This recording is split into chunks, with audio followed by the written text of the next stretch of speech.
"25-watt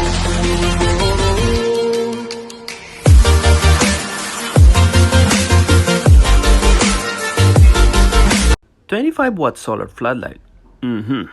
I think I can get it brighter. How about we try 65 watts this time?" Okay, we're gonna cut this. You can see this is the floodlight. One floodlight. And another floodlight. Okay, tingnan natin muna ang floodlight.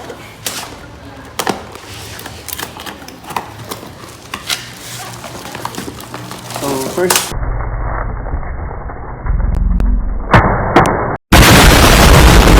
at first sight, notice ko agad yung size.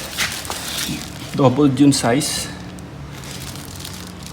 As you can see, 65 IP65. So ingress protection 6.5, 6 for dust protection, and then 5 for liquid protection.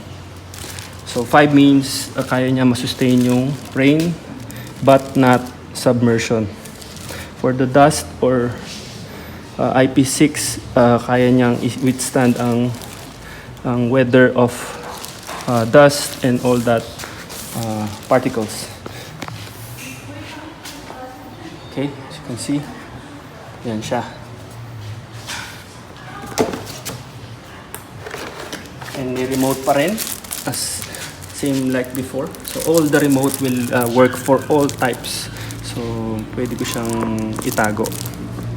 Pwede ko siya ilagay sa sasakyan. Habang nagdadrive ka, approaching ka sa bahay, mapipindot mo na, may on mo na yung lights as if you wish. Yung isa na sa loob ng bahay, isa na sa sasakyan, ganun. Okay, installed screws, and then AAA battery, and then the manual. Okay, now we're gonna show you the panel. So you need to be very careful. It is made of very sensitive glass. This is the panel. Let's open it. Okay, as you can see, double the size again.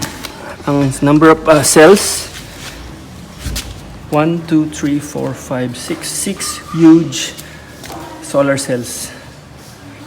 Okay, so pag chine-check nyo yung solar cells, by the way, additional info, para malaman nyo na genuine, dapat makita nyo yung contacts niya na silver ay totoong silver. Kasi yung iba nang fake. So yung silver, pinapalitan na lang ng sticker.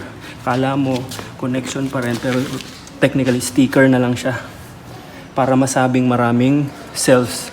So what I'm trying to say is, kung ganito yung size mo at gusto ko ito i-fake para makatipid ako sa cost ng production, ang totoo niyan, ito lang portion na to yung totoong cell. Etong mga tong iba is ano lang, pick or sticker lang para ma-full yung bumili. Nakala niya malaki yung solar cell where in fact small portion lang nung nakikita niya ang totoong cell.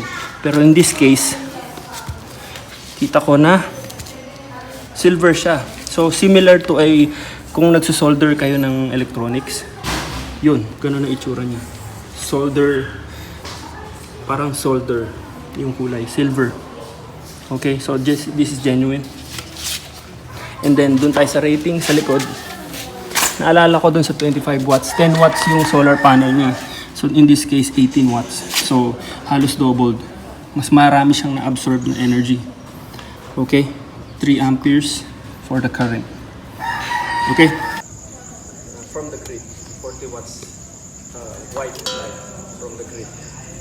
Okay. So as you can see, try natin i-demo yung mga light. Turn off ko to by remote.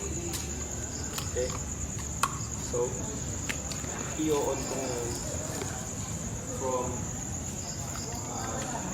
try ko yung pinaka mahina.